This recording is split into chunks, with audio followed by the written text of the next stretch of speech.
Goeiedag manne, baie welkom by Landbouwetenskappe graad 11. Ek is meneer Oukamp. Ons gaan vandag in hierdie les gaan ons 'n bietjie verder praat in deel 2 van ons grondwater.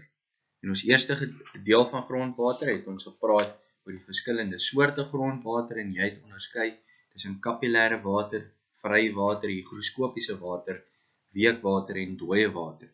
Ons het daardie 5 soorte beskryf en ons het al gefokus op daai eerste 3 wat kapillêre, hygroskopiese en vrywater is.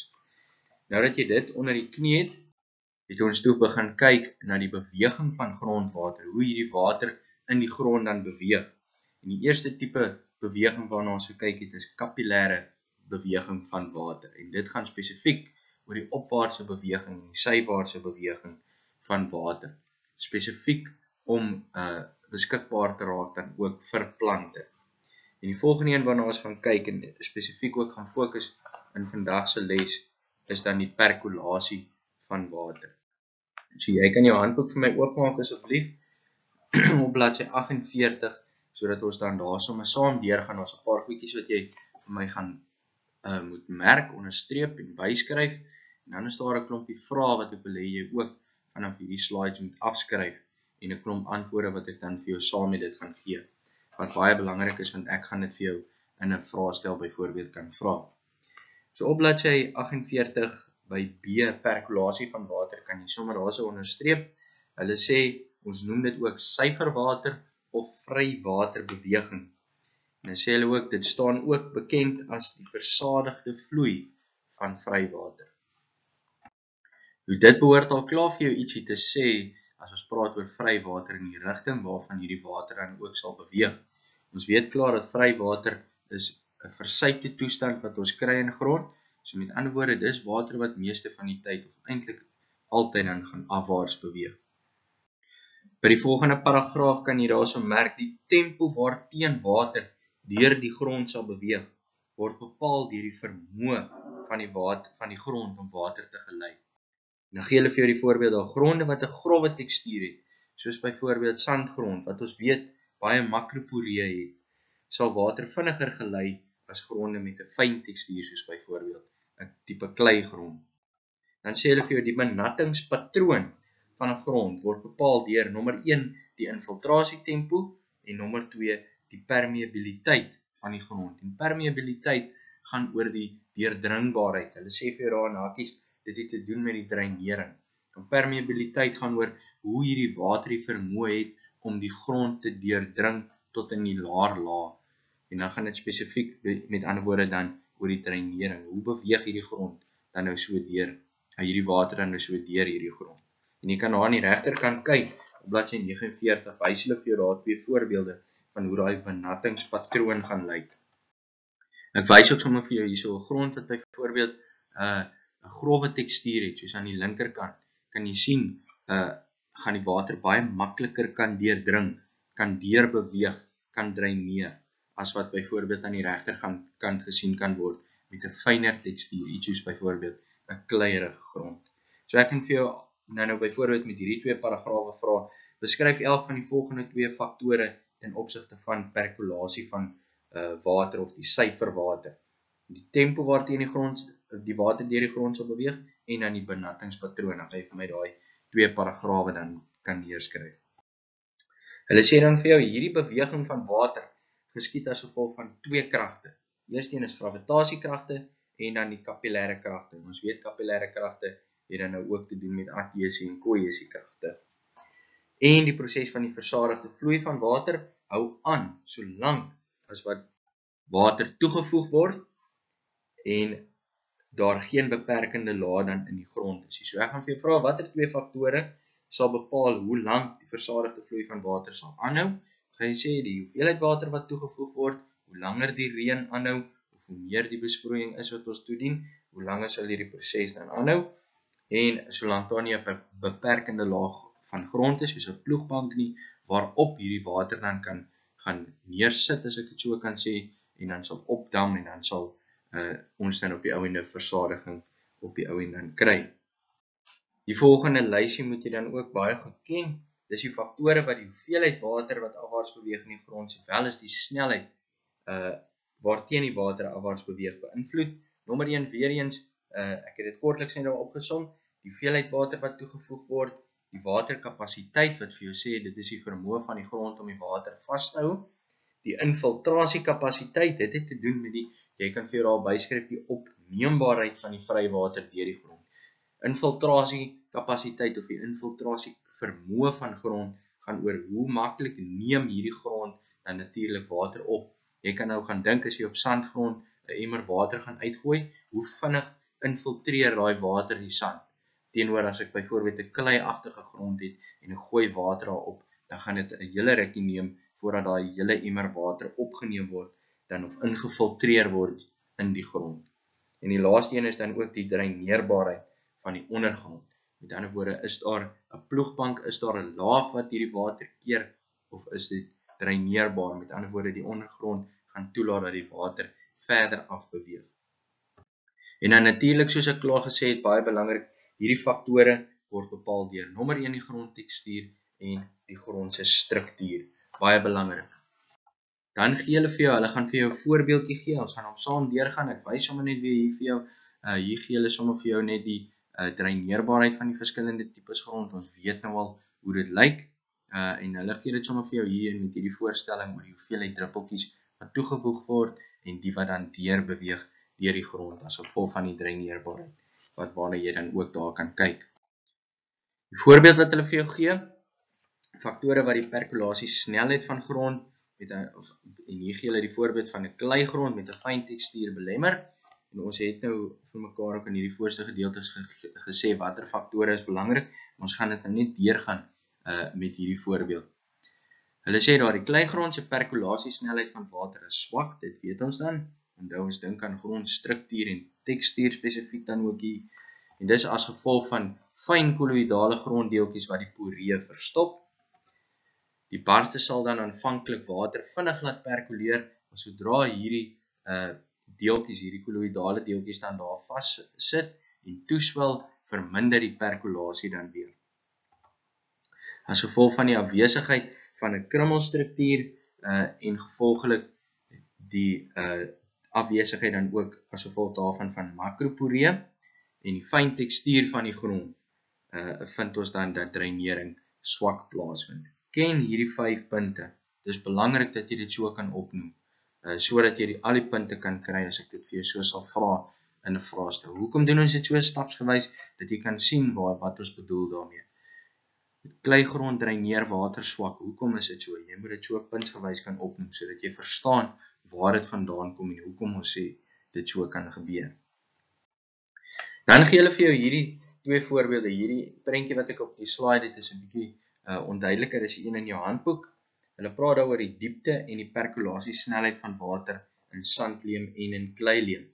Nou oor hierdie prentjie, ek kan hierdie prentjie wat in jou handboek is vir jou gee in 'n vraestel en ek kan vir jou 'n paar vrae daaroor vra. En ek wil hê jy moet hierdie vrae saam met my deurgaan en ek wil hê jy moet hulle afskryf. So as ek te vinnig deurgaan, dan pause jy net by die vrae dat jy dit als mooi netjies in jou handboek kan afskryf. Ek wil hê jy moet dit spesifiek in jou werkboek afskryf omdat dit 'n klomp vrae is. Wil ek hê jy moet dit sommer in jou werkboek afskryf saam met die antwoorde want ek kan dit vir jou vra in 'n vraestel. Let op na die sketse eerste en jy gaan kyk hoe dieper ons in die grond afbeweeg, hoe verskil hierdie benattingspatroon dan van sandleem en kleileem. Aan die linkerkant het ons dan sandleem wat hulle vir jou gee en jy kan sien in 'n korter tydperk gaan die water dieper afbeweeg. Teenoor byvoorbeeld wat ons sien aan die regterkant by kleileem, oor 'n langer tydperk gaan die water deur hierdie grond beweeg en dit gaan eers wyer beweeg voordat dit dan dieper afbeweeg. Maar met sand gaan dit baie vinniger dieper gaan as wat dit wyer beweeg. En ons gaan spesifiek wil ek hê jy moet vir my by hierdie 2 sketsies by die sandleem maak 'n A en by die kleileem 'n B. Want ek gaan nie vir jou in die vraestel sê watter een is sandleem en kleileem nie. Dit gaan dan ook die eerste 2 vrae wees, maar ek gaan dit vir jou gee soos wat ek dit hier vir jou op die slide wys. Jou 2 sketsies gaan uit die handboek uitkom, maar in plaas van om die name by te sit, gaan ek die een A merk en die ander een dan B. So die eerste vraag kan jy daar so sommer vir jou byskryf. Hierdie gaan dan nou spesifiek oor die inleiding tot die klomp vrae. En dit is as volg: bestudeer die grafiese voorstelling wat die perkolasiesnelheid tussen sandleem en kleileemgronde vergelyk en beantwoord die vraag wat volg. Die eerste vraag, ek het sommer gemerk vraag 1 en dan 1.1 is: watter leemgrond word deur simbool A voorgestel? Jou antwoord is eenvoudig sandleem. Ons weet dit nou al, dit is vir jou gegee dan. Watter leemgrond word deur simbool B voorgestel? En jy gaan dan sê kleileem. By 1.3 onthou as ek te vinnig gaan, pause die video, skryf die vraag af. Dit is belangrik dat jy dit het. Jy gaan dit moeilik van 'n video af leer.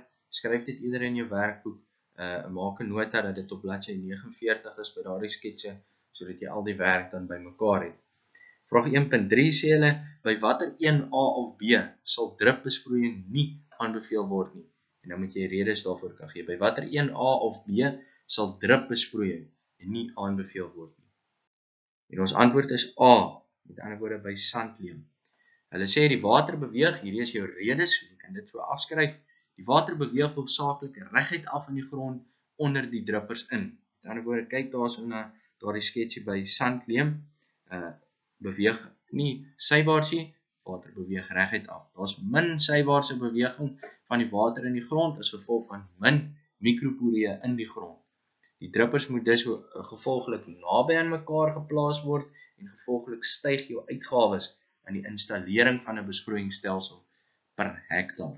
So met ander woorde, ons gaan die druppers nader aan mekaar moet sit om 'n totale benatting van die grond te kry. Inteendeel, jy gaan baie water mors met die dat die water vinniger afwaarts beweeg en buite die bereik dan van die plant se wortels sal beweeg. Hierdie skryf jy dan neer as die antwoord met die redes dan op vraag 1.3. Hulle vra dan, ek het sommer hierdie nie daarby gesit, ek kan vir jou dit ook vra, watter metode van besproeiing kan ons dan wel op A toepas, met ander woorde by sandleemgrond, en die antwoord is mikrospuite.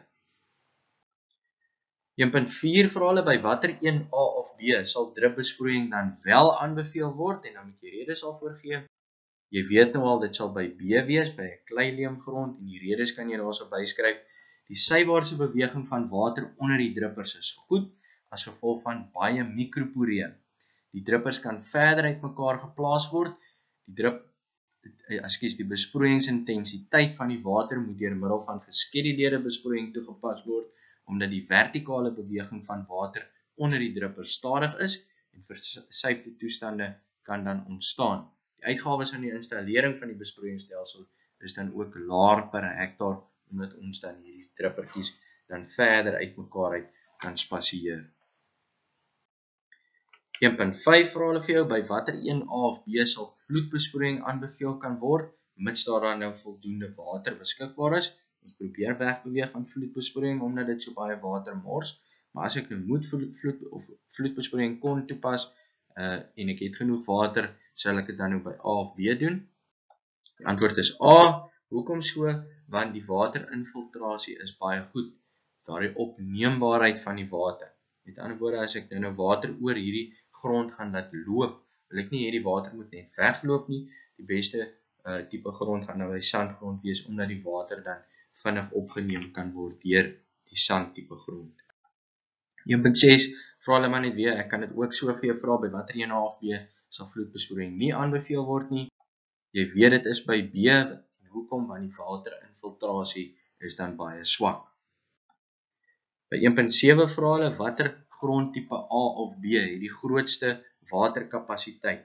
Met ander woorde, die vermoë om water te kan vashou. En jy weet dit is al by B, want jy weet kleiergrond, het jy al vroeër geleer, se waterkapasiteit is hoër as sandgrond.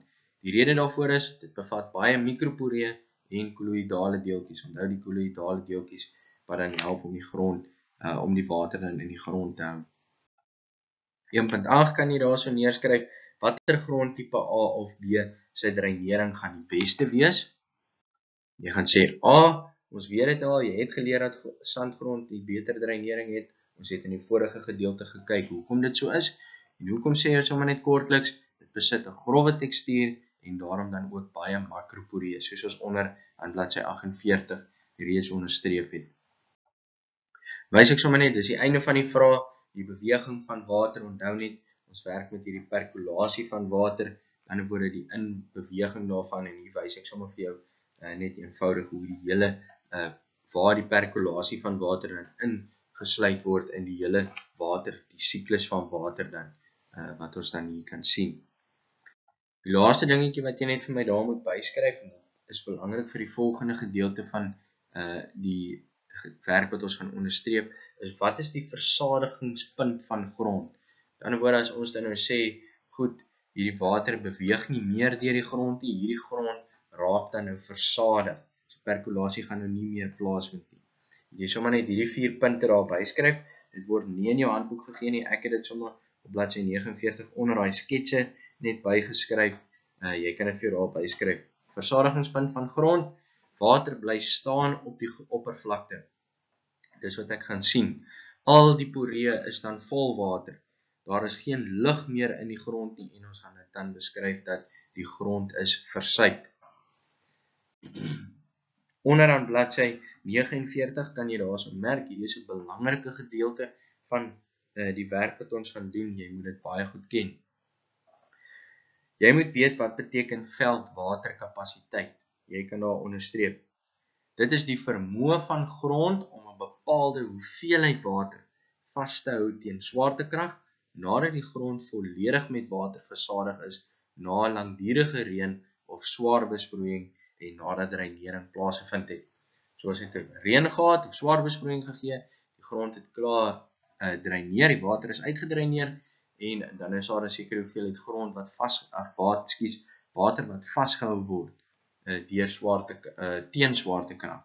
En dis dan die vermoë van die grond om dit dan teen hierdie krag, wat dit afwaarts laat beweeg, dan nog steeds vas te hou. Net onder dit sê hulle dan vir jou veldkapasiteit. Ons gebruik gereeld veldkapasiteit en veldwaterkapasiteit is dieselfde ding, hoewel hulle dit hier vir jou so klein bietjie verskillend gee. As ons praat van veldwaterkapasiteit, gaan dit oor die hoeveelheid water wat vasgehou kan word. Veldkapasiteit verduidelik net of beskryf net daardie stadium. Met ander woorde, by veldkapasiteit is die ideale grondvogtoestand vir optimale wortelgroei vir plante. So ek gaan gewoonlik praat oor albei as redelik dieselfde ding, want dit verwys na dieselfde tipe toestand in die water, in die grond, maar waar veldwaterkapasiteit gaan spesifiek oor die water wat vasgehou word, of die hoeveelheid water wat vasgehou word, gaan veldkapasiteit net oor die beskrywing van daardie toestand. Hulle gee dan, ek wys dit dan sommer net ook so vir jou, wanneer ons praat van die water is versadig, soos jy aan die linkerkant kan sien, dan sê ons dat elke poree en gedeelte in die grond is dan met water gevul. Ons kry gewoonlik water ook op die oppervlak, en dan sê ons daardie grond is versadig met water. By veldkapasiteit of veldwaterkapasiteit het ons dan daardie ideale grondvogtoestand, met ander woorde, ons gaan nou sien wat ons dan spesifiek ook daarmee bedoel, maar die mikroporee is gevul met water en die makroporee is dan gevul met lug. So die grond is klaar gedreineer met die water, maar daar is nog water wat teen swaartekrag vasgehou word in die grond, en dit is dan hierdie veldkapasiteit. En dan aan die regterkant praat hulle oor die verwelkingspunt, en dit is as daar dan feitelik geen water in die grond is nie, wat beskikbaar is vir plante nie. Hulle gee dan net vir jou daaronder hierdie redes, hulle gee 3 goedjies daarso, waarom ons dan sê veldkapasiteit is die ideale grondvogtoestand. Eerste een het te doen met dat die makroporee gevul is met lug, die mikroporee is gevul met kapillêre water, en ons noem dit dan dat hierdie grond het die ideale lug tot vog verhouding. So jy gaan dit daar neerskryf. As ek vir jou vra, verduidelik wat word bedoel met veldkapasiteit of veldwaterkapasiteit, hy sê dis die ideale grondvogtoestand vir optimale wortelgroei, want die makroporee is gevul met lug, terwyl die mikroporee gevul is met kapillêre water, en ons sê dan gevolglik heers daar in die grond 'n ideale lug tot vog verhouding. Hierso wys hulle dit vir jou op hierdie sketsie baie mooi. Dit is sommer net 'n voorstelling, 'n voorbeeld wat gegee word, wat hulle sê by 100 gram grond is daar 40 milliliter water in daardie 100 gram is, dan sê ons die grond is versadig. As dit by veldkapasiteit is daar 20 milliliter water en dan omtrent net soveel lig. Ons het dit al gesien uit ons gedeeltes uit waar uit grond bestaan. En dan sê hulle wanneer ons dan verlepping of dan 'n verwelkingspunt bereik by daardie selfde tipe grond, sal baie minder water, baie meer lig en dan sê ons goed, daar plante gaan nie in daardie tipe grond kan oorleef nie. Die laaste deeltjie wat hulle vir jou daar sê, wat baie belangrik is onderaan bladsy 49, lekker kort vraag, dit is 'n vermorsing van water om grond tot bokant sy veldwaterkapasiteit dan te benut tydens besproeiing. So, ek leer ietsie hier oor die bestuur van my besproeiing. As ek grond gaan besproei, wil ek baie graag hê dat dit nie bokant die veldwaterkapasiteit of die veldkapasiteit moet gaan nie, want ek wil nie hierdie grond moet versuip nie, en enige water wat dan meer toegevoeg word, gaan heel moontlik dan net uitdreineer, in elk geval nie beskikbaar wees vir die plante. Hier is sommer maar net nog 'n voorstel, hoe hulle dit vir jou gee, as jy nog sukkel om dit lekker te verstaan. Nou beskryf hulle vir jou bo aan bladsy 50 die verwelkingspunt, dis baie belangrik, onderstreep dit in jou handboek, jy moet dit dan ken as 'n definisie. Dit is die stadium waar die grond nie meer genoeg toeganklike water, met ander woorde kapillêre water, het om in die transpirasiebehoeftes van plante te voorsien nie, en nie meer normale groei van plante dan kan onderhou nie. En ek wys sommer vir jou hier, wanneer ons praat oor verwelking, dan bedoel ons die verlep van plante. Jy kan sien dat hierdie plante groot blaaroppervlaktes, dit lyk amper soos 'n tipe pampoen plantjie of blare. Ons kan duidelik sien, dat hierdie plante is verlep. So ons sê hulle het verwelk. Daar's nie genoeg water in die grond om hierdie blare dan in turgor dan te hou nie. Die verwelkingspunt gee hulle dan vir jou daar 2 soorte wat ons kry. Elkeen gaan 5 punte tel. Ons kry permanente verwelking en ons kry tydelike verwelking. En jy moet albei se definisies kan gee dan vir 5 punte elk. Eerste een wat ek sommer gedoen het is tydelike verwelking, dis ook eerste in die handboek.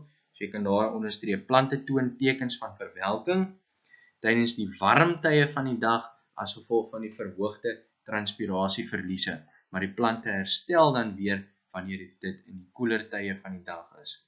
Die grond besit nog 'n klein persentasie toeganklike water, wat beteken dat hierdie plante gaan nie net doodgaan en verwelk nie, dis net 'n tydelike verwelking wat ons dan sien.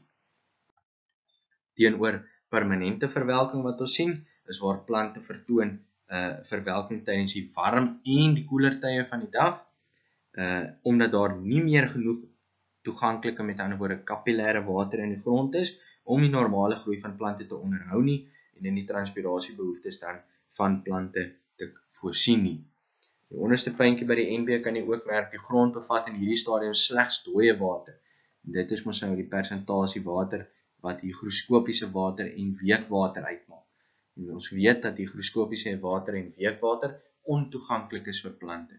So daar's geen kapillêre water meer wat toeganklik is vir plante in die grond nie, en dan kry ons hierdie permanente verwelking.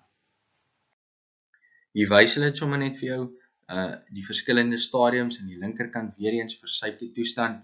Wat gebeur met die plantjie? Dan sê ons kan die water dreineer, ons kry veldkapasiteit wat ons perfekte toestand is, lug tot vog verhouding, waar die makroporee gevul is met lug en die mikroporee gevul is met toeganklike kapillêre water. En dan praat hulle as daar nog verdamping vanaf die grond plaasvind, of dan nou transpirasie uit die blare van die plante, kry ons dan nou hierdie verwelking wat dan bereik word, totdat ons die verwelkingspunt bereik, waar daar 'n tipe van 'n tydelike verwelking is, en hoe meer water dan onttrek word uit die stelsel uit, hoe meer transpirasie plaasvind, en veral hoe warmer dit dan raak, kry ons dan die permanente verwelkingspunt. Hierdie is dan net die laaste slide wat ek vir jou wys, met hierdie prentjie, ek hou van hom, hy wys vir jou heel aan die linkerkant, die heel ekstreme punt van versuiping teenoor die heel ekstreme punt aan die regterkant van uitdroging van die plant, of dan die permanente verwelking. So kyk ook na hierdie enetjie, hy wys ook vir jou waar veldkapasiteit sit, en dat daar selfs, wanneer ons aan die linkerkant van hierdie grafiek kyk, by die versadigingspunt, as ons verder links gaan, waar die plant dan dood is, dan sien ons dat die grond verder versuip kan raak. Hy is heeltemal versadig, maar die water gaan dan byvoorbeeld bo op die grond al hoe hoër dan staan, meer water om ons dan toevoeg. So ek kan hierdie gebruik, hierdie is 'n belangrike tool en hierdie laaste stuk wat ons dan nou ook geleer het oor die besproeiing van water, van grond. As ek nou 'n stuk grond wil besproei, ek het plantjies wat ek daar geplant het, moet ek pas op en veral probeer bly by veldkapasiteit. Hoe kan ek dit doen? Ek kan van tensiometer gebruik maak wat die vog in die grond meet en vir my kan sê waar die optimale vogtoestand is, waar ek dan plante kan besproei en ek kan dan die hele tyd probeer om by daardie punt te hou en dan gaan weet ek my plante gaan gesond wees, ek gaan nie water mors nie, ek gaan nie my plantjies dan ook verloor nie. Dit bring ons dan by die einde van hierdie tweede deel oor grondwater. In die volgende gedeelte gaan ons praat oor toeganklike en ontoeganklike water en dan gaan ons net nog verder definisie gee en dan gaan ons praat laastens oor 'n paar maniere waar ons waterverlies uit grond dan ook kan kry. Maar dit sal ons dan in die volgende en dan in die laaste deel van hierdie reeks oor grondwater doen. Baie dankie en sterkte.